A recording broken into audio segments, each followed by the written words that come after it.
ज्योतिष कितना महत्वपूर्ण है अगर लोगों के नजरिए से हम देखें तो? देखिए, ज्योतिष काल में हमें तो सबसे बड़ी सीख मिली कि लोगों का कल्याण करो जी। और लोगों की भावनाओं को समझो, उनके साथ कोई झूठ फरेब या उनको अधर में मत छोड़ो।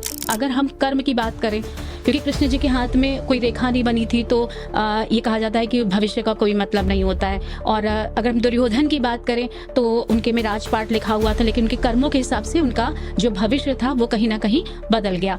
क्योंकि देखिए, ग्रह दशा भी उसी व्यक्ति का साथ देते हैं जो कर्म अच्छा करता है। कुछ जातकों के मन में ये दुविधा रहती है क्या कि ज्योतिष के आधार पे जो चीजें हैं क्या वो 100% सच होती हैं या उसमें कहीं ना कहीं कुछ चेंजेस होते रहते हैं? ज्योतिष में कौन सा ग्रह अपने निश्चित समय पे जब गोचर करता है तो उस हिसाब से प्रभाव भी चेंज होता रहता है। नवरात्रि में कन्या पूजन हम करते हैं, इसका थोड़ा महत्व बताइए। यदि आप नवमी के दिन कन्या पूजन करते हैं तो कभी भी आपके परिवार में धन धान्य की कमी नहीं रह सकती और साक्षात देवी ही की कृपा आपके ऊपर बनी रहती है। नवरात्रि के बाद जैसे रामनवमी का पर्व आता है, तो ये पर्व हमें क्या संदेश देता है? मर्यादा पुरुषोत्तम राम जो भगवान विष्णु के 7वें अवतार हैं, वो इसी दिन जन्म लिए थे, इसलिए रामनवमी का विशेष महत्व है। कुछ हमारे जो राजनेता हैं वो धर्म की राजनीति करते हैं, इस विषय में क्या कहेंगे आप? सनातन धर्म ऐसा धर्म है जो सभी को समाहित कर सकता है और सभी का उद्धार कर सकता है। ऐसे राजनेता हैं जो सनातन का विरोध करते हैं या सनातन को नीचा दिखाने की कोशिश करते हैं, ऐसे राजनेता स्वयं भी समाप्त हो सकते हैं। महिलाओं को दबा कर रखा जाता है या रेप केस होते हैं, तो इस पे क्या कहेंगे आप? जो महिलाएं हैं वो साक्षात देवी का रूप होती हैं। जितने भी जघन्य अपराध हैं वह घोर निंदनीय हैं और इस पे एक ऐसा कानून बने जो हमारे समाज में महिलाओं को बराबर का दर्जा मिले और उनको उच्च श्रेणी में रखना चाहिए। अगर किसी की कुंडली में मृत्यु योग तक है तो क्या वो भी टल सकता है उपायों के माध्यम से? बिल्कुल टल सकता है। देव हैं, देवों के महादेव हैं जो बड़े से बड़ा संकट भी टाल सकते हैं। यहाँ तक कि यमराज को भी थोड़े समय के लिए पीछे हटना पड़ता है। दोनों जो नवरात्रि हमारी आती हैं उनमें क्या अंतर है? देखिए, नवरात्रि तो देखा जाए वैसे 4 होती है। 2 गुप्त नवरात्रि होती है जी। जो कि साधक लोग करते हैं क्रियाओं के लिए, तांत्रिक क्रिया के लिए। नमस्कार, मैं ऋचा सिंह। हिंदू नववर्ष की शुरुआत और चैत्र नवरात्रि का पावन पर्व, आस्था से जुड़ी हमारी परंपराएं, क्या वास्तव में हम इनके असली संदेश को समझ पा रहे हैं? एक तरफ हम मातृशक्ति की पूजा करते हैं, वहीं समाज में आज भी महिलाओं की स्थिति एक अहम मुद्दा बनी हुई है। इसी अहम मुद्दे पर चर्चा करने के लिए आज हमारे साथ मौजूद हैं ज्योतिषाचार्य पंडित रविशंकर महाराज जी, जो कि सनातन उत्थान सेवा के अध्यक्ष भी हैं। महाराज जी, आपका बहुत बहुत स्वागत है हमारे आज के इस कार्यक्रम में। जय सिया राम, बहुत बहुत धन्यवाद। सबसे पहले हमें बताइए कि आपकी इस ज्योतिष विद्या की शुरुआत कहाँ से मिली? आपको कैसे प्रेरणा मिली कि हमें इसमें ही आना है? देखिए, हमारी ज्योतिष विद्या की जो शुरुआत है वो 2008 से प्रारंभ हुई और हमने यह विद्या जो प्रारंभ किया वो श्री धाम अयोध्या धाम से प्रारंभ किया। उसके उपरांत मैं कुछ समय के लिए काशी में भी इस शिक्षा ग्रहण की और फिर हम निरंतर उसी समय से इसी में बढ़ते जा रहे हैं जी। और ज्योतिष की जो प्रेरणा मिली, हम पहले देखते रहते थे कि लोग केवल डेट ऑफ बर्थ समय लेकर और व्यक्ति के बारे में सब कुछ जानकारी बता देते हैं, सब कुछ भूत वर्तमान भविष्य सब कुछ। तो मुझे इसकी बहुत लगन और लालसा से मुझे कार्य करना था कि हम ज्योतिष शास्त्र को अच्छे से ज्ञान अर्जित करेंगे और लोगों का कल्याण करेंगे। अगर महाराज जी बात की जाए कि इस विद्या की आपको प्रेरणा कहाँ से मिली, कैसे शुरुआत हुई कि आपको इस ज्योतिष विद्या में जाना है? देखिए, इस ज्योतिष विद्या की प्रेरणा तो हम जब बाल काल में सरस्वती शिशु विद्या मंदिर में शिक्षा ग्रहण कर रहे थे, उसी समय हमें थोड़ा बहुत अनुभव होने लगा कि इस क्षेत्र में आप अच्छा कार्य कर सकते हैं। साथ ही मैं बचपन में छोटा था, स्कूल से जा रहा था, तो हमें एक संत 2-3 संत जा रहे थे, तो हम 2-4 बच्चे थे। उन्होंने हम लोगों को रोका और बोला कि आप क्या पढ़ाई कर रहे हो, कैसे कर रहे हो। तो हमने 4-5 लोग थे, हमने सब कुछ उनको बताया। फिर उन्होंने हमारा मस्तिष्क देखा, हस्त देखा और बताया कि आपका डेट ऑफ बर्थ क्या है। मैंने उनको बता दिया। उन्होंने कुछ कैलकुलेशन किया और बता दिया, आप इतने भाई बहन हो, आपके पिता ये करते हैं। तो उन्होंने बहुत सारी चीज़ें बता दिया। जी। आपका जो बचपना है वो आपके ननिहाल में बीत रहा है। तो बहुत सारी चीज़ें उन्होंने हमें बताई। तो वहाँ से हमारी लालसा और भी तीव्र हुई कि हम इस क्षेत्र में एक अच्छा ज्ञान अर्जित करेंगे और लोगों का कल्याण करेंगे। जी, मतलब आपके परिवार से कोई इस विद्या से जुड़ा नहीं रहा? जी नहीं, बिल्कुल नहीं। जी। अगर बात की जाए अब तक आपका जो भी ज्योतिष विद्या का जो भी काल रहा, समय रहा, उसमें आपको सबसे बड़ी सीख क्या मिली? देखिए, ज्योतिष काल में हमें तो सबसे बड़ी सीख मिली कि लोगों का कल्याण करो जी। और लोगों की भावनाओं को समझो। उनके साथ कोई झूठ फरेब या उनको अधर में मत छोड़ो। जी। आप जो भी उनकी पत्रिका में सत्यता दिख रही है उससे उनको अवगत कराओ। आप कोई तोड़ मड़ोड़ के या कुछ ऐसा शब्द उनसे डरा धमका के, रत्न पहनाकर या कोई अनुष्ठान बताकर ऐसा उनको पीड़ित ना करो, क्योंकि जो व्यक्ति थोड़ा बहुत पीड़ित होता है वही ज्योतिष, वास्तुशास्त्र या हस्तरेखा के पास जाता है कि हमारा समाधान हो पाए। यदि हम उनका समाधान ना कर पाएं तो उनके दिल को ठेस न पहुंचाएं।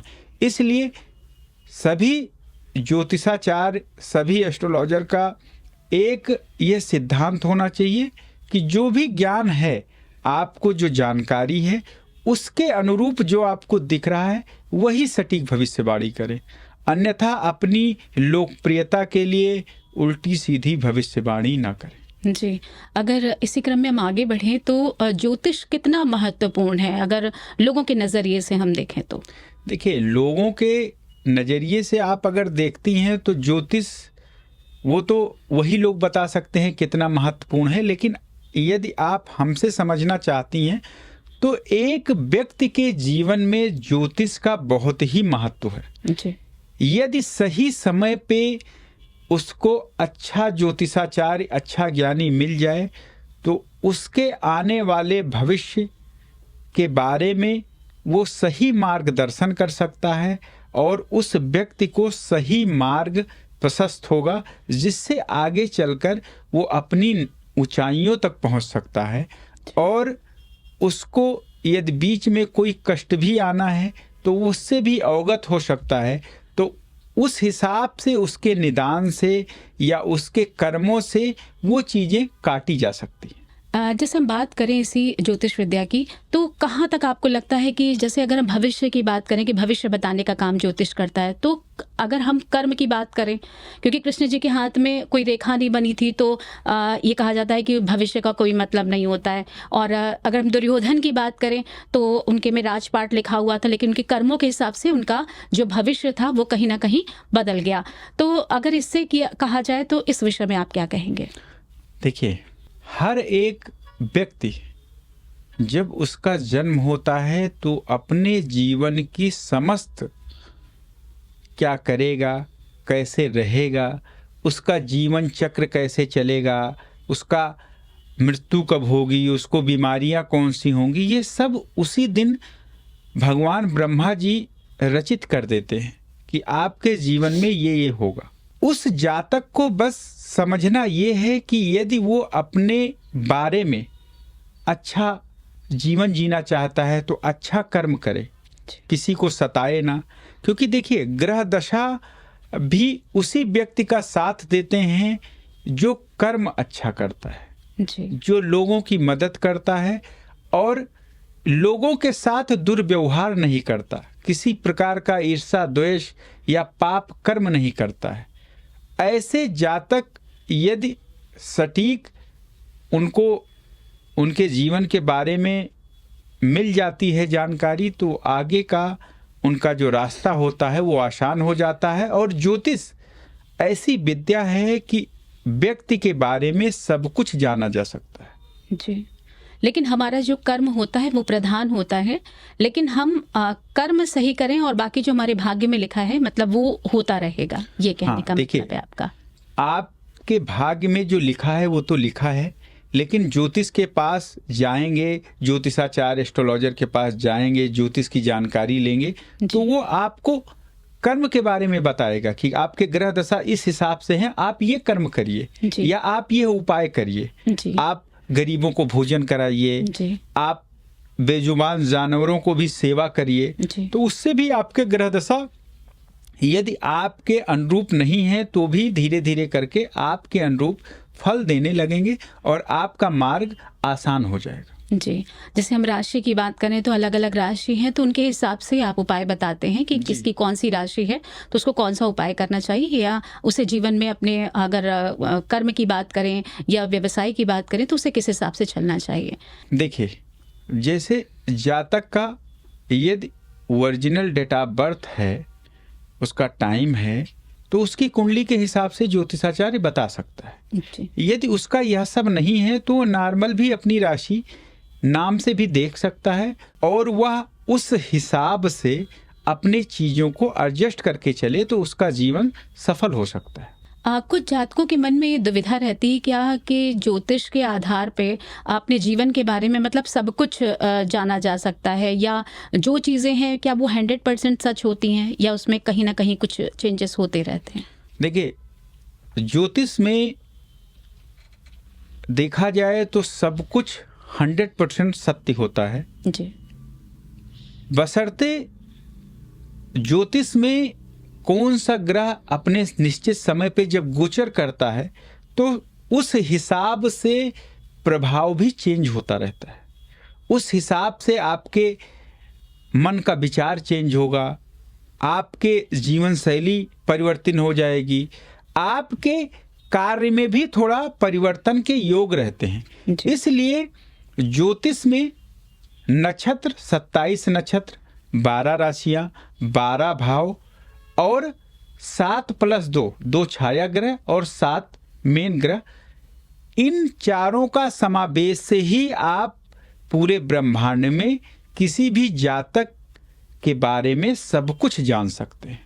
उसमें सबसे महत्वपूर्ण नक्षत्र भी होता है, राशि भी होती है, भाव भी होता है और ग्रह दशा भी होते हैं, जो आप सब कुछ जान सकते हैं। जी।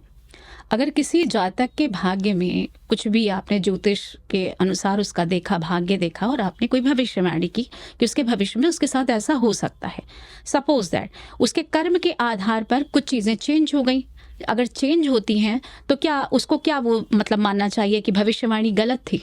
नहीं, भविष्यवाणी तो सही थी, भविष्यवाणी कभी गलत नहीं हो सकती। जी। लेकिन कुछ ऐसे मंत्र हैं, कुछ ऐसे कर्म हैं कि जो आप वह करके अपने उस ग्रह को अपने अनुरूप कर सकते हैं, जो कि आपके कुंडली में लिखा हुआ भी थोड़ा, जैसे आप के जीवन में है कि आपके जीवन में एक रोड एक्सीडेंट होगा। जी। अब आपको पता है, अब आपको उस रोड एक्सीडेंट को बहुत खतरनाक ना होके आसानी में तब्दील हो जाए, जी। तो आप उसके लिए उपाय करेंगे, उस जो ग्रह करा रहा है उसका जाप करेंगे, उसका स्मरण करेंगे, उसकी सेवा करेंगे, साथ ही उस ग्रह से संबंधित चीज़ों को आप अपने दिनचर्या में यदि उपयोग में लाएंगे और वैसा ही आपका विचार रहेगा तो निश्चित ही वो ग्रह कम हो सकता है। अगर किसी की कुंडली में मृत्यु योग तक है तो क्या वो भी टल सकता है उपायों के माध्यम से? बिल्कुल टल सकता है। देखिए, इस सृष्टि के रचयिता 3 लोग हैं, ब्रह्मा, विष्णु, महेश, और भगवान शंकर ऐसे ऐसे देव हैं, देवों के महादेव हैं, जो बड़े से बड़ा संकट भी टाल सकते हैं। तो यदि आप जीवन में श्रद्धा भाव से किसी स्वार्थ बिना निस्वार्थ कार्य से यदि आप भगवान का स्मरण करते हैं, आप एकाग्र होकर उनका ध्यान करते हैं, तो निश्चित ही बड़े से बड़ा, यहाँ तक कि यमराज को भी थोड़े समय के लिए पीछे हटना पड़ता है और आपका जीवन सुगम हो सकता है। महाराज जी, अगर हम हिंदू नववर्ष की बात करें तो इसका धार्मिक और सांस्कृतिक महत्व क्या है? देखिए, हिंदू नववर्ष जो है वो चैत्र मास की प्रतिपदा, शुक्ल पक्ष की प्रतिपदा तिथि से प्रारंभ होती है। हिंदू नववर्ष में जो पौराणिक मान्यता है, इसी दिन से भगवान ब्रह्मा जी ने सृष्टि की रचना की शुरुआत की थी। इसलिए हिंदू नववर्ष धूमधाम से हम सभी सनातनियों को मनाना चाहिए। अगर ऐतिहासिक देखें तो सम्राट विक्रमादित्य ने विदेशी शासकों पर विजय प्राप्त कर इसी दिन से उन्होंने विक्रम संवत की स्थापना की थी। साथ ही यदि आप भारतीय नववर्ष इसलिए कहते हैं कि जब भी अपना अंग्रेजी नववर्ष शुरू होता है तो उस समय ना मौसम चेंज होता है, ना कोई फसल कट के आती है, ना कोई पर्यावरण अपना वृक्ष पत्ते छोड़ते हैं। अभी जो हमारा हिंदू नववर्ष है, इसमें पर्यावरण भी अपने नए पत्ते को जन्म देती है, फसल घर के कट के आती है। साथ ही इस चैत्र नवरात्रि में हिंदू नववर्ष में सबसे अच्छा ये होता है कि मौसम बसंत ऋतु चलता है और मौसम का भी परिवर्तन धीरे धीरे होता है। बसंत ऋतु भारतवर्ष में सबसे अच्छा ऋतु मानते हैं। हल्की हवा चलती है, हल्का धूप भी रहता है और लोगों को आनंद का सुख प्राप्त होता है। इसलिए जो अपना हिंदू नववर्ष है उसकी शुरुआत एक क्लाइमेट चेंज के साथ ही होता है। इसलिए हिंदू नववर्ष सभी सनातन या सभी हिंदुओं को मनाना चाहिए और मानना भी चाहिए। मतलब इसका जो संबंध है वो प्रकृति और ऋतुओं के परिवर्तन से भी है। जी बिल्कुल जी। अगर हम देखें तो क्या इसके पीछे कोई ज्योतिषीय आधार भी है इसका? देखिए, ज्योतिषीय आधार तो यही है ना कि ब्रह्मा जी स्वयं जी इस दिन से सृष्टि की रचना किए थे। जैसा कि आपने भी बताया। तो सृष्टि की रचना करने में तो ज्योतिष भी उत्पन्न होता है जी। लोगों के बारे में। तो ये शास्त्रवत ही कहा गया है कि इसमें ज्योतिष का काफी महत्वपूर्ण योगदान है और लोगों का ब्रह्मा जी सृष्टि के बारे में अवगत कराते हैं। तो यह बहुत ही अच्छा समय होता है और सभी के लिए हिंदू नववर्ष बहुत अच्छा समय रहता है। अगर बात की जाए तो हिंदू नववर्ष और अंग्रेजी नववर्ष जो मनाते हैं तो इनमें मूल अंतर क्या है? देखिए, अंग्रेजी वर्ष तो अपने पश्चिमी सभ्यता का प्रतीक है जी। हम लोग तो अभी जितने भी सनातनी हैं, चैत बैसाख फाल्गुन मास ये सब हिंदी का महीना देखते हैं जी। अभी जो अंग्रेजी का है उसमें ना कोई पर्यावरण का चेंज होता है, ना व्यक्ति ठंडी से कांप रहा होता है। अभी तो व्यक्ति का वेशभूषा भी चेंज होता है, व्यक्ति किसानों का फसल भी परिवर्तन होता है जी। और पर्यावरण भी स्वयं भी परिवर्तन करता है। बिल्कुल। तो इस हिंदू नववर्ष को हम सभी को मानना चाहिए और मनाना भी चाहिए। जी। अगर हम भारतीय पंचांग की गणना की बात करें तो मतलब क्या ये अधिक वैज्ञानिक मानी जाती है? देखिए, हमारे जो ऋषि मुनि थे इतना तप करके जो 100 वर्ष 200 वर्ष पहले लिख दिए, वैज्ञानिक वो आज प्रूव कर पा रहा है जी। तो इसलिए हमारे शास्त्रों में जो हिंदू सभ्यता है वो श्रेष्ठ है और उसको तो आज विदेश के भी कुछ लोग अपना रहे हैं जो उनको उसमें अपार आनंद प्राप्त हो रहा है और सटीक बैठ रहा है। इसलिए अपनी हिंदू परंपरा या हिंदू कैलेंडर श्रेष्ठ है और उसका कोई और तोड़ नहीं हो सकता। मतलब हमारे जो त्योहार हैं वो हिंदू पंचांग के अनुसार ही मतलब जो त्योहार हैं वो माने जाते हैं। जी बिल्कुल। हमारे जितने भी हिंदू त्योहार हैं वो अपने तिथि के अनुसार ही मनाए जाते हैं। यदि अमावस्या तिथि है तो दीपावली उसी दिन मनाया जाएगा। जैसे अभी आप पिछला होली ही देखें, चंद्र ग्रहण लग रहा था तो होली एक दिन जी। आगे हो गया जी। तो ऐसे ही अपने जो भी हिंदू धर्म के त्योहार हैं, परंपरा है, वह तिथि से ही मानी जाती है जी। और हम सभी सनातनियों को अपना जन्म दिवस भी तिथि के हिसाब से ही मनाना चाहिए। हमारे समाज के कुछ संगठन भी ऐसे हैं जो हिंदू नववर्ष को मतलब बड़े अच्छे तरीके से मनाने पर जोर देते हैं। इसके विषय में क्या कहेंगे आप? देखिए, हिंदू संगठन यदि भारत देश में हिंदुओं को संगठित कर रहा है तो वो श्रेष्ठ कार्य है जी और इस कार्य को हम सभी को सपोर्ट करना चाहिए। जी और हिंदू नववर्ष ही एक ऐसा नववर्ष है जो हम सभी में खुशियाँ लेकर आता है। जी इस समय लोगों के पास समय भी होता है, जी लोगों के पास अच्छा मौसम रहता है, कहीं भी घूम टहल सकते हैं।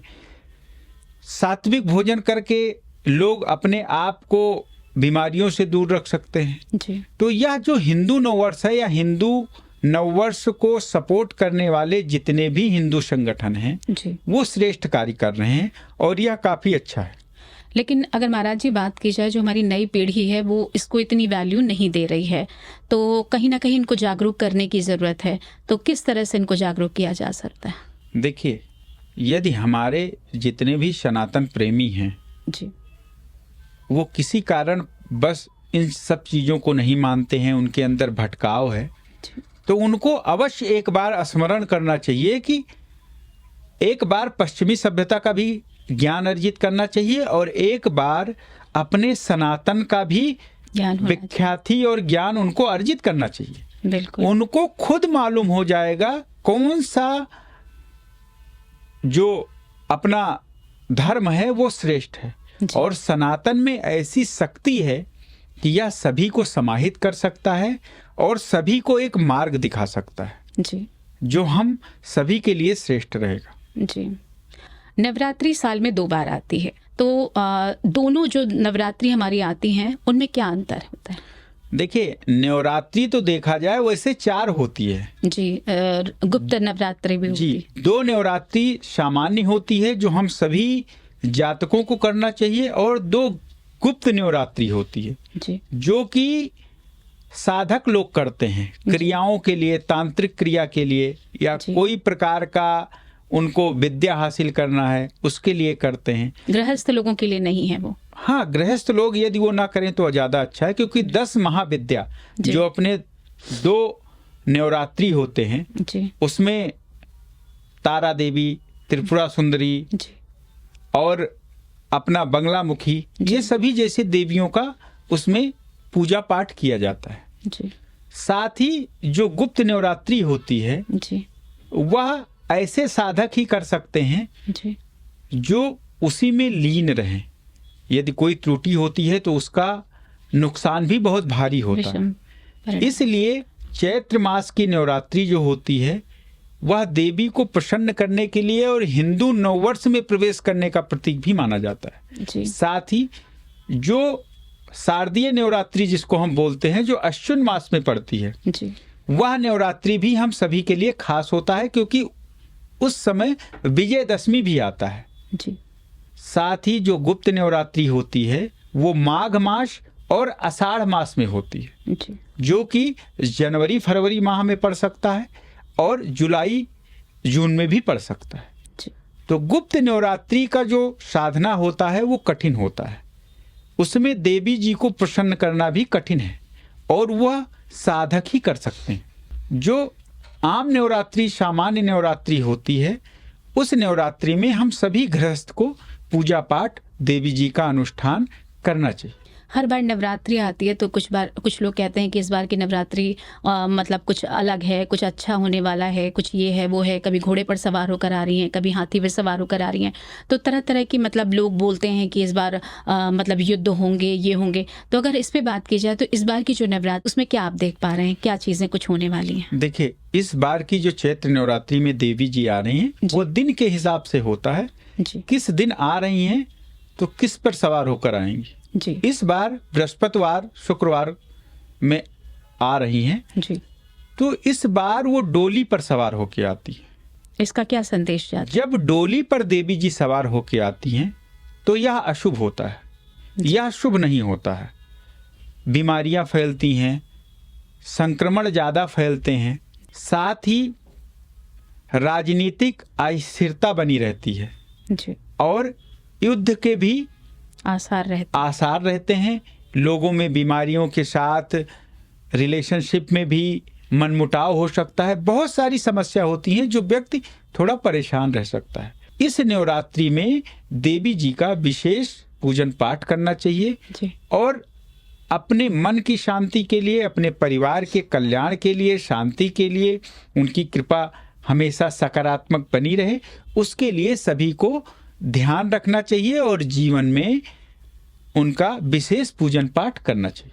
जी महाराज जी, वैसे तो अलग अलग राशियों के हिसाब से लोग नवरात्रि में पूजन पाठ और जो भी भोग लगाना है वो देवी के अनुसार लगाएंगे, लेकिन अगर हम कहें कि जिस तरीके से आपने बताया कि डोली में सवार होकर आ रही हैं और कहीं ना कहीं संक्रमण, युद्ध और रिश्तों में कहीं ना कहीं मनमुटाव, इस तरीके की स्थितियां उत्पन्न हो सकती हैं, तो अगर हम बात करें कि कुछ एक कॉमन उपाय बताइए जो सभी हमारे जातक कर सकें और जो उनके लिए लाभदायक भी रहे, तो ऐसा क्या उपाय हो सकता है? देखिए, मैं राशि अनुसार भी बता सकता हूँ जी। और कॉमन भी एक मैं बता देता हूँ। जी, राशि अनुसार तो थोड़ा लंबा चला जाएगा, आप एक कॉमन उपाय बताइए जो कि सभी लोग कर सकें। देखिए, कॉमन उपाय ऐसे जातक जो इस नवरात्रि में देवी जी का प्रारंभ बृहस्पतिवार से हो रहा है, जी, तो आप उनको पीली चुनरी अर्पित करें। इस बार पीली चुनरी अर्पित करें। साथ ही आप उनको मालपुए का पीला फूल, साथ ही नारियल अवश्य रखें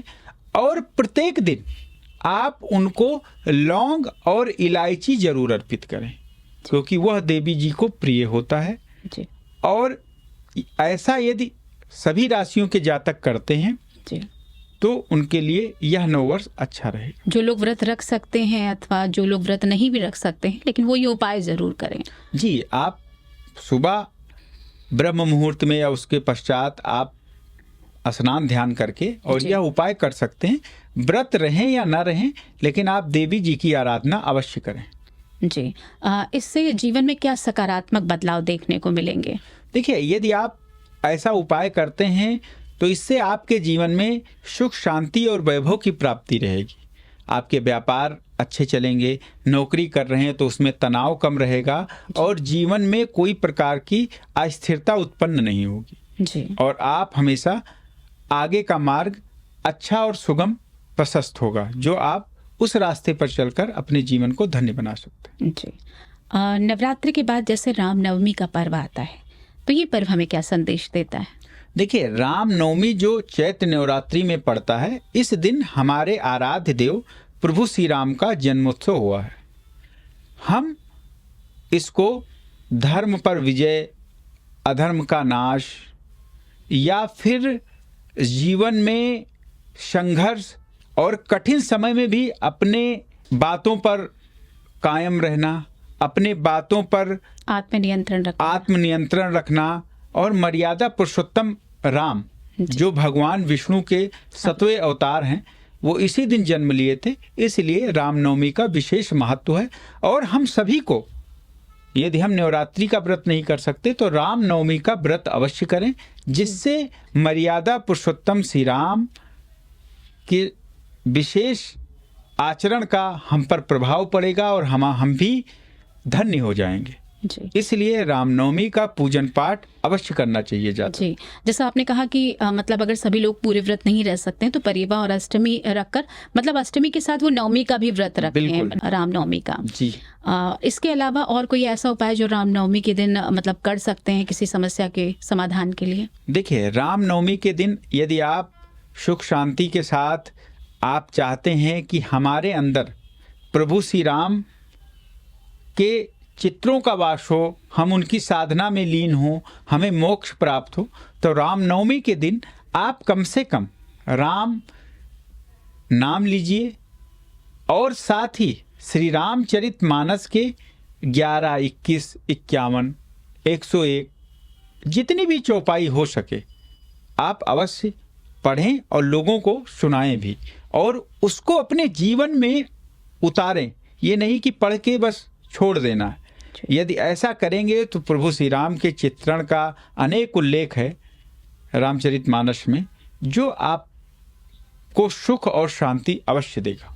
महाराज जी, अगर बात करें कुछ हमारे जो राजनेता हैं वो धर्म की राजनीति करते हैं, इस विषय में क्या कहेंगे आप?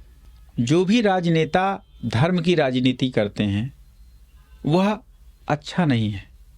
सनातन धर्म जो है वो अविरल है, साथ ही अविरल के साथ कोई भी किसी पर दाग धब्बा नहीं लगाता। सनातन धर्म किसी को थोपा नहीं जाता। सनातन धर्म ऐसा धर्म है जो सभी को समाहित कर सकता है और सभी का उद्धार कर सकता है। एक बार यदि सनातन धर्म में आप आ गए तो निश्चित ही आपको सुख शांति अवश्य मिलेगी। उसके साथ आप एक अद्भुत अपने आप में बदलाव देख सकते हैं। तो जो सनातन ऐसे राजनेता हैं जो सनातन का विरोध करते हैं या सनातन को नीचा दिखाने की कोशिश करते हैं, ऐसे राजनेता स्वयं भी समाप्त हो सकते हैं जी। और धर्म और राजनीति को अलग अलग रखकर देखा जाना चाहिए। बिल्कुल जी, धर्म अलग है, राजनीति अलग है।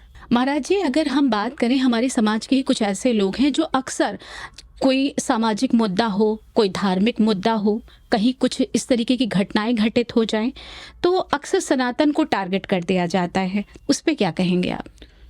देखिए, आदिकाल से चला आ रहा है कि हमारे सनातन धर्म में कुछ ऐसे कालनेमी छुपे रहते हैं। जैसे प्रभु श्री राम जब लंका पर विजय हेतु तो लक्ष्मण को मूर्छा लगी, तो उस समय भी लंका से ही कालनेमी आ गए थे और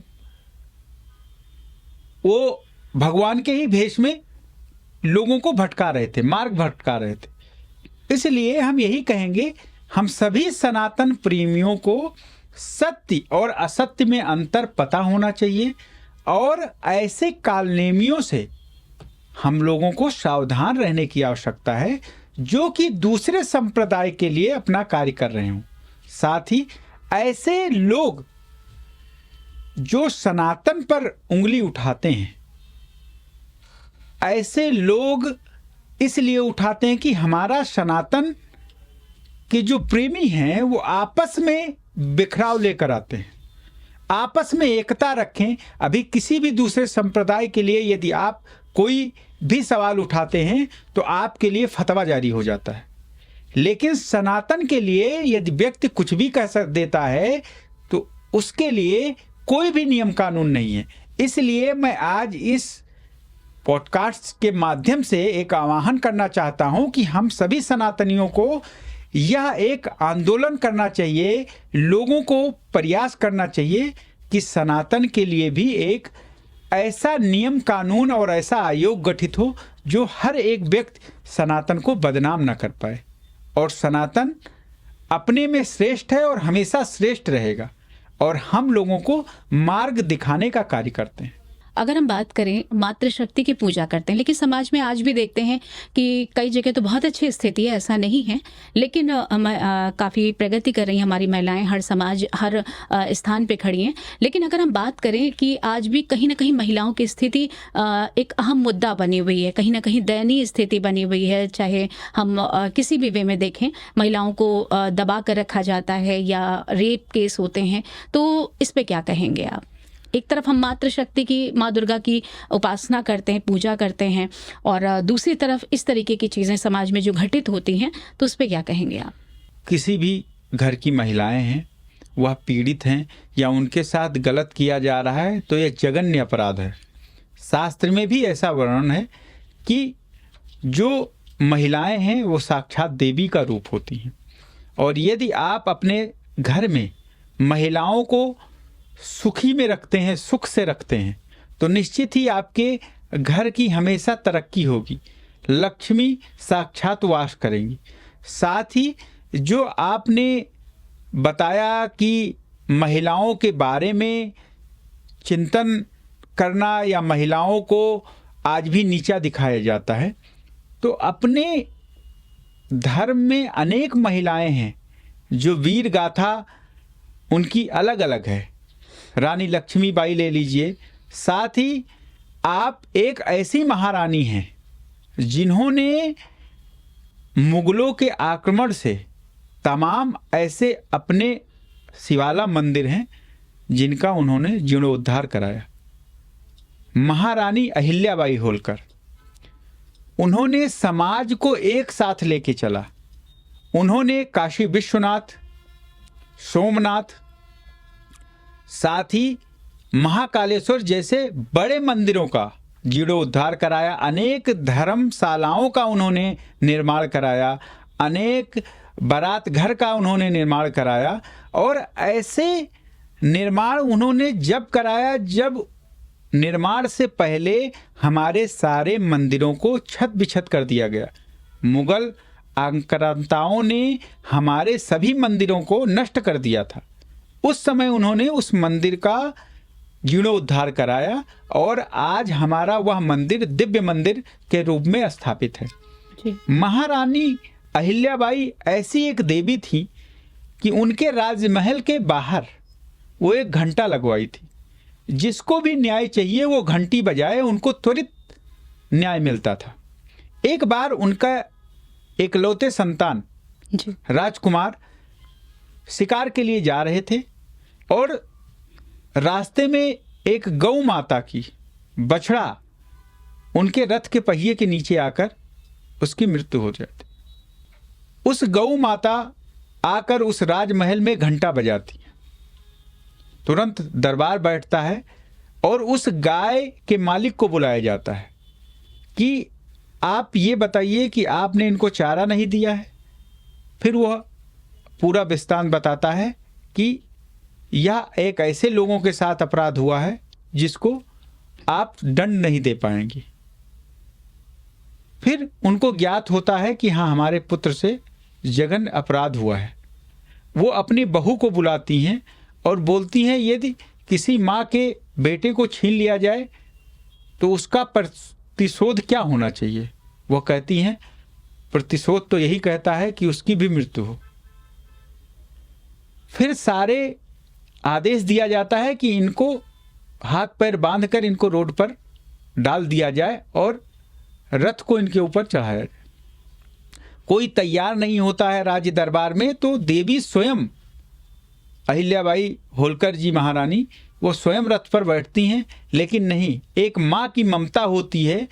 गौ माता आकर खड़ी हो जाती हैं और कहती हैं कि एक अपराध हो गया है तो दूसरा अपराध नहीं होने चाहिए। जी। इसलिए आज भी लोग महारानी अहिल्याबाई का लोग खिस्से लोगों को सुनाते हैं कि वो अपने न्याय पर अडिग रहती थी और लोगों को त्वरित न्याय देती थी। तो अपने समाज में नारी शक्ति एक बहुत महत्वपूर्ण अंग है और नारी शक्ति ही जब अपने अस्मिता पे उसके आता है तो वह काली भी और दुर्गा भी बन सकती है। जी। इसलिए जितने भी जघन्य अपराध हैं वह घोर निंदनीय हैं और इस पे एक ऐसा कानून बने जो हमारे समाज में महिलाओं को बराबर का दर्जा मिले और उनको उच्च श्रेणी में रखना चाहिए, क्योंकि वो एक परिवार की कुल चलाती हैं। यदि नारी शक्ति ना हो तो दूसरे परिवार का कुल ही ना चले, तो यह श्रेष्ठ है। नवरात्रि में कन्या पूजन हम करते हैं, इसका थोड़ा महत्व बताइए। देखिए, नवरात्रि में कन्या पूजन हम लोग 8 दिन व्रत रहते हैं। नवमी के दिन जी। सिद्धरात्रि का दिन होता है। उस दिन हम देवी को जी। हलवा पूड़ी का भोग लगाते हैं और कन्याओं को भी खिलाते हैं उन्हीं के रूप में। जी।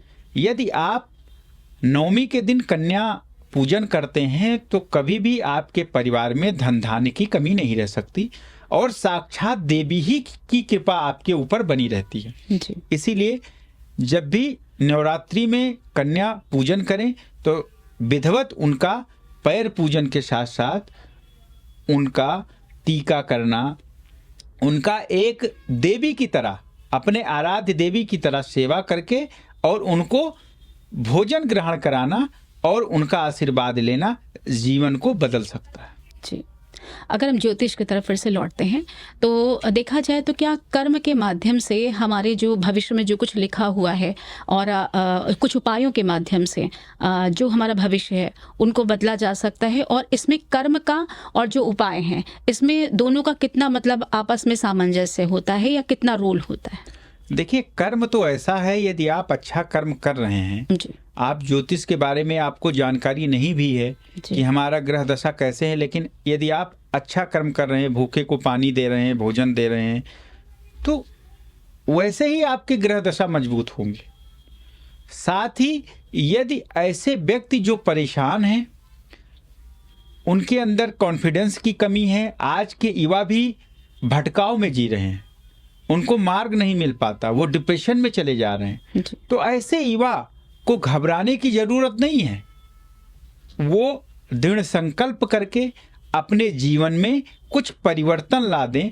जल्दी सुबह प्रातःकाल उठना, भगवान का ध्यान करना, योग व्यायाम करना, तो उनके जीवन में डिप्रेशन खत्म हो जाएगा, उनको आगे का मार्ग अच्छा मिलेगा और जीवन को वो अपने सफल बना सकते हैं। जैसे कि ग्रहों के राजा सूर्य देव होते हैं।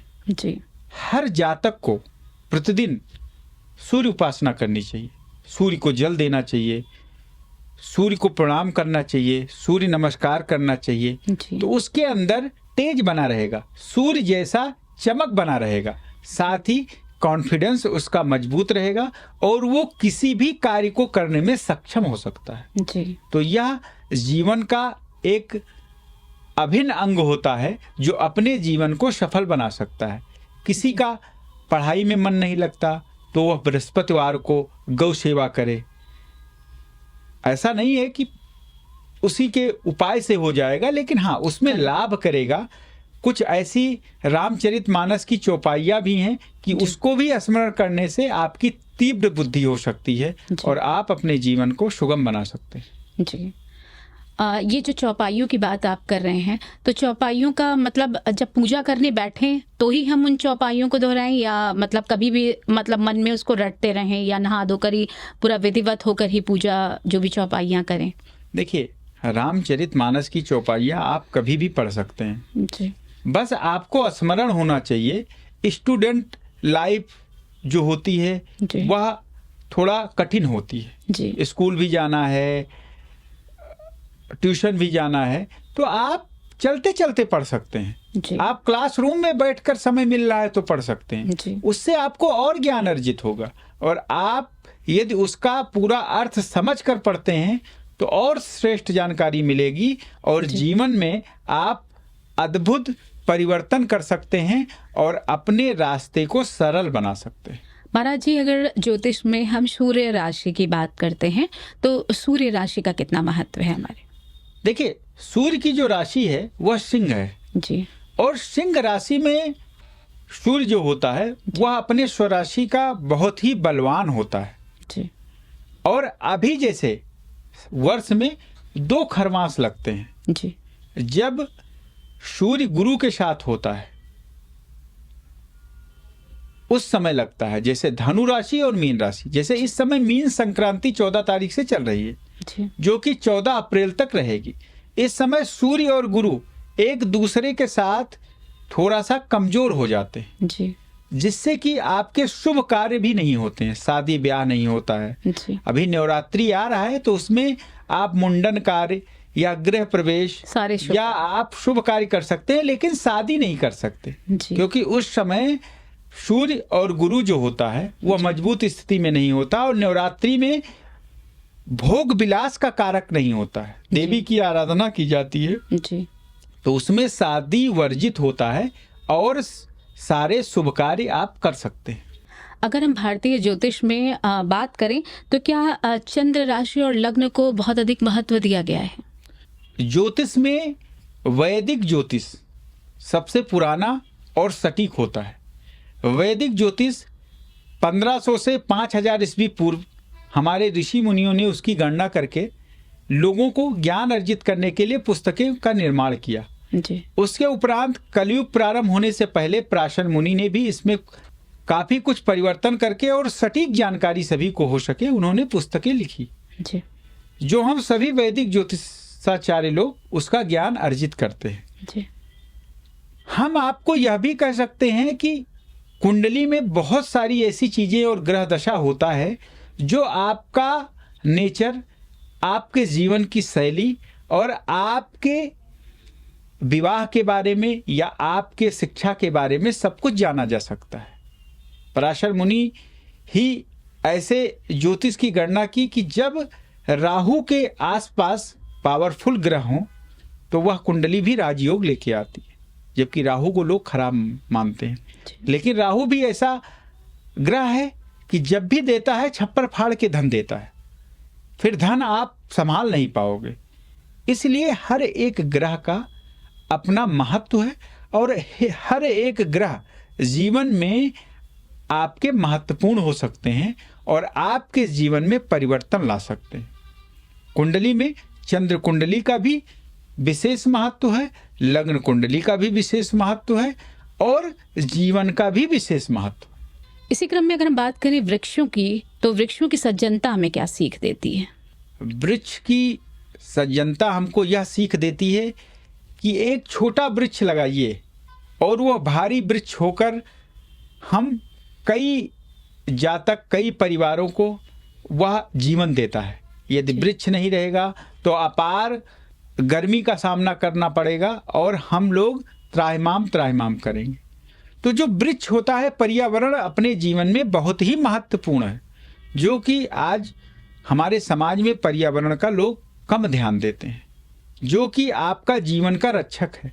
यदि पर्यावरण नहीं रहेगा तो आपके जीवन भी समाप्त हो जाएगा। पर्यावरण का बहुत ही महत्व है और इसीलिए हमारे देव वृक्ष भी कुछ कहे गए हैं। जैसे पीपल ले लीजिए, पीपल में शनिवार के दिन लक्ष्मी और भगवान विष्णु का वास होता है। यदि आप सप्ताह के एक दिन पीपल की सेवा करते हैं, उस पर जल अर्पित करते हैं, कच्चा दूध अर्पित करते हैं, उसको स्पर्श करते हैं, तो निश्चित ही आपके जीवन में धन वैभव की कमी नहीं रहेगी और आपका जीवन जो है वह सुगम रहेगा और सरल रहेगा, जिससे आप सब कुछ सुख भोग सकते हैं जी। ऐसे बरगद ले लीजिए, बरगद में ब्रह्मा विष्णु महेश का वास होता है जी। उसमें भी आपको जल अर्पित करना चाहिए जी। ऐसे आप नीम ले लीजिए, उसमें साक्षात देवी शीतला माता का वास होता है जी। ऐसे आप तुलसी ले लीजिए, उसमें भी साक्षात लक्ष्मी का वास होता है जी। ऐसे आप आंवले का वृक्ष ले लीजिए, जी। उसमें साक्षात विष्णु का वास होता है। आंवला एकादशी तो सभी जानते हैं जी। तो हमारे जितने भी वृक्ष हैं जी। वह किसी ना किसी कार्य, औषधीय कार्य में आते हैं और हम लोगों को जीवन ही देते हैं जी। और हमारा जीवन भी परिवर्तन कर सकते हैं। जी। तो वृक्ष की हमेशा सेवा करना चाहिए। जैसे कि आपने अभी कहा कि पीपल और बरगद में जल चढ़ाने के लिए और बरगद में दूध चढ़ाने के लिए तो कोई एक विशेष समय होता है कि सुबह में चढ़ा सकते हैं, शाम में नहीं, या शाम में चढ़ा सकते हैं सुबह में नहीं, इसका थोड़ा बताइए। देखिए, शास्त्र में कहा गया है, शास्त्र में ऐसा वर्णन नहीं है कि आपको उसी समय करना है। हाँ, आपको विशेष फल की इच्छा है तो आप ब्रह्म मुहूर्त में करिए। जी। आपको जो सुविधा लगे, आपके घर में कोई बीमार है या आपके घर में छोटा बच्चा है तो आप ब्रह्म मुहूर्त में नहीं कर सकते, तो आप दिन में कभी भी करें, लेकिन हाँ, श्रद्धा भाव के साथ करेंगे तो फल आपको अवश्य प्राप्त हो। जी। नवरात्रि में आप देवी कवच, अर्गला स्रोत, जी। देवी कीलक स्रोत, ऐसे स्रोतों का यदि आप स्मरण करते हैं जी। तो हमेशा आपके साथ देवी का वास रहेगा और हमेशा आपकी रक्षा होगी। युद्ध भूमि में आप फंस गए हैं, उसमें भी आपको विजय मिलेगा। यदि आप रोड पर जा रहे हैं, कोई रोड एक्सीडेंट का चांस है तो उससे भी कट जाएगा। ऐसे तमाम पुस्तक हैं जिसका ज्ञान अर्जित करके आप अपने जीवन को सुगम बना सकते हैं। जी। प्रकृति से जुड़ना कितना आध्यात्मिक माना जाता है? देखिए, हमारा आध्यात्मिक ही प्रकृति से जुड़ा हुआ है। हमारे ऋषि मुनि कभी शहरों में नहीं रहते थे। हमारे ऋषि मुनि घने जंगलों में अपना गोकुल बनाते थे, क्योंकि उनको वहाँ से शक्ति प्राप्त होती थी। शक्ति के साथ उनकी इच्छाओं के अनुरूप पर्यावरण होता था जो कि उनको शांति देता था जी। एक सात्विक जीवन देता था। अभी तो आप शहरों में या बड़े बड़े शहरों में केवल और केवल आपको घुटन महसूस होती है।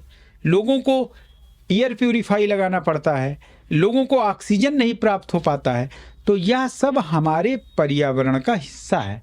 यदि हमारी पर्यावरण, हमारा जल स्वच्छ और साफ रहेगा तो हमारा जीवन भी उतना ही स्वच्छ और साफ रहेगा। जी। मतलब हर व्यक्ति को प्रकृति से जुड़ना चाहिए, जिससे कि उसमें जो है वो अच्छी बातों का संचार हो और वो आगे जीवन में बढ़े। इसके अलावा नवरात्रि से जुड़ा कुछ विशेष अगर संदेश आप देना चाहें हमारे। देखिए, नवरात्रि से जुड़ा हम संदेश आपको यही बताना चाहेंगे कि इस नवरात्रि यदि आप विशेष अनुष्ठान करते हैं देवी जी का, यदि आप कुछ ना कर सके तो या देवी सर्वभूतेषु शक्ति रूपेण संस्थिता नमस्तस्यै नमस्तस्यै नमस्तस्यै नमो नमः, इस मंत्र का ही स्मरण करें। या आप अन्य कई मंत्र हैं, क्योंकि दुर्गा सप्तशती जो है मार्कंडे पुराण से लिया हुआ है जी। और 7 शब्द 7 अंक जहां आ जाता है वह शुभ होता है। जैसे अपने दुर्गा सप्तशती में 700 श्लोक हैं, उन किसी भी श्लोक का यदि आप स्मरण कर लेते हैं तो आपके जीवन में अद्भुत बदलाव होगा और जीवन आपका धन्य हो जाएगा। साथ ही मैं यह भी बताना चाहूँगा, आप व्यक्ति कोई भी हो उसके जीवन में 2 ऐसे मित्र होने चाहिए। एक तो भगवान कृष्ण जैसा कि आपके साथ युद्ध ना भी लड़ें तब भी आपकी जीत निश्चित हो। दूसरा कर्ण जैसा कि सामने दिख रहा है कि आपका हार होने वाली है, आपकी पराजय होने वाली है, फिर भी आपका साथ न छोड़ें। तो ऐसे मित्र आपके जीवन में अनेक बदलाव लाते हैं और यह सकारात्मक विचार भी आपके जीवन में अच्छा रहेगा। अगर किसी व्यक्ति के कुंडली में उसके जो ग्रह हैं वो प्रतिकूल हैं, बिल्कुल प्रतिकूल हैं, उसके जीवन में बार बार बाधाएं आ रही हैं, मैं किसी खास राशि की बात नहीं कर रही हूँ, मैं यहाँ सामान्य व्यक्ति की बात कर रही हूँ, सामान्य मतलब ओवरऑल राशियों की बात कर रही हूँ कि उसकी कुंडली में जो उसके ग्रह हैं, किसी भी राशि का व्यक्ति है उसकी कुंडली में उसके जो ग्रह हैं वो अनुकूल स्थिति में हैं और बार बार उसके जीवन में तरह तरह की बाधाएं आ रही हैं, चाहे वो परिवार से जुड़ी हूँ, चाहे उसके व्यवसाय से जुड़ी हूँ, समाज से जुड़ी हूँ, किसी भी या उसके स्वास्थ्य से जुड़ी हूँ, उसकी मन स्थिति से जुड़ी हुई हूँ, बार बार चीज़ें खराब हो रही हैं, तो वो क्या ऐसा कुछ सरल उपाय बताइए जिससे कि वो करके उसके जीवन में जो बाधाएं आ रही हैं वो थोड़ी कम हो जाए। आपको लगता है कि आपका ग्रह दशा खराब है, जैसे आपको लगता है कि आपका सूर्य खराब है, आपको कॉन्फिडेंस की कमी है, तो प्रत्येक दिन सूर्य को जल दीजिए। रविवार को गुड़ और रोटी गाय को खिलाइए। यह आसान उपाय है। लगता है आपका मन स्थिर नहीं रहता, आपका चंद्रमा खराब है, तो प्रत्येक सोमवार को आप शिवलिंग पर कच्चा दूध और जल मिलाकर अर्पित करें। या आप ज़्यादा जल नुकसान न करें, कहीं भी टोटी से जल गिर रहा है तो आप उसको बंद करने की कोशिश करें, जल हानि न करें, नहीं आपका चंद्रमा खराब होगा और आपका मन अस्थिर रहेगा। लगता है कि आपको चोट चपेट ज़्यादा लगती है, मंगल आपका खराब है, तो आप प्रत्येक मंगलवार के दिन हनुमान जी का स्मरण करें और मंगलवार के दिन आप लाल मसूर का दान करें। ऐसे ही लगता है कि आपको वाणी से संबंधित समस्या आ रही है, आप अपने बुध ग्रह को सही करें, आप अपनी बातें रख नहीं पाते हैं या आपको अनेक समस्या है, तो प्रत्येक बुधवार को गणेश जी को दुर्वा अर्पित करिए। आसान उपाय है, आपके ग्रह सही हो जाएंगे। यदि आपको लगता है आपकी शिक्षा में मन नहीं लगता, पढ़ने में नहीं लगता है, आपको कोई ना कोई अचानक अड़चन आ जाती है, तो आप बृहस्पतिवार के दिन केले के वृक्ष की सेवा करें। यदि ऐसा लगता है कि आपका शुक्र खराब है, भौतिक सुख सुविधाएं नहीं मिल पाती, लग्जरियस लाइफ नहीं मिल पाती, तो प्रत्येक शुक्रवार को किसी भी एक कन्या को कुछ सफ़ेद चीज़ों का दान करें। ऐसा लगता है कि आपका शनि खराब है, शनि देव आपके ऊपर बैठ गए हैं, आपका कुछ बुद्धि नहीं काम कर रहा है, तो प्रत्येक शनिवार को शनि की उपासना करिए, हनुमान जी का ध्यान करिए और पीपल वृक्ष के नीचे एक सरसों के तेल का दीपक जलाइए और जल अर्पित करिए। यह आसान उपाय है। ऐसा लगता है आपका राहु खराब है, तो आप कुत्तों को रोटी खिलाइए, बिस्किट खिलाइए। ऐसा लगता है कि राहु खराब है तो मछलियों को आटा खिलाइए। ऐसा लगता है केतु खराब है तो आप थोड़ा सा तिल शिवलिंग पर अर्पित करिए। आपके सारे ग्रह अच्छे हो जाएंगे। अपने स्वयं कर सकते हैं। बस आपको जो भी कार्य करना है धैर्य रखकर और आस्था रखकर करनी होगी। यदि आपके अंदर आस्था नहीं है तो यह उपाय करने से भी निसफल हो जाता है, क्योंकि आस्था है तभी आपका उपाय भी सफल होगा। पंडित जी, आपका बहुत बहुत धन्यवाद हमारे दर्शकों के साथ इतनी महत्वपूर्ण जानकारी साझा करने के लिए। उम्मीद करती हूँ कि आज की इस चर्चा के माध्यम से आपको नई नई जानकारियाँ भी मिली होंगी और आपके सोचने का नज़रिया कहीं ना कहीं बदला होगा। ऐसी महत्वपूर्ण जानकारियों के साथ हम फिर उपस्थित होंगे। तब तक के लिए दीजिए अनुमति। नमस्कार। जय श्री राम।